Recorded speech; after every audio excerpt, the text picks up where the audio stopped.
Welcome to the series of seminar videos, Germanische Heilkunde by Dr. Hamer, MD.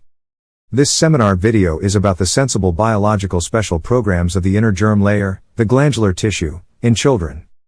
Children have a somewhat differently weighted potential for conflict than we adults do. The mother's breast, the existential dependence on the parents. However, they suffer conflicts in the same way, and the sensible biological special programs run in the same way as in us adults. The symptoms of the active phase, the conflict-resolved phase, the crisis, and the residual state at the end of the healing phase will be explained. Using several case examples, the various associated conflict contents typical for children, such as information morsel, light morsel, indigestible morsel, etc., will be made understandable.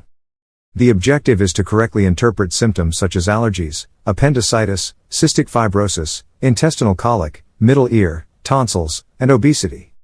You can learn more about this in the approximately 1.5-hour seminar video.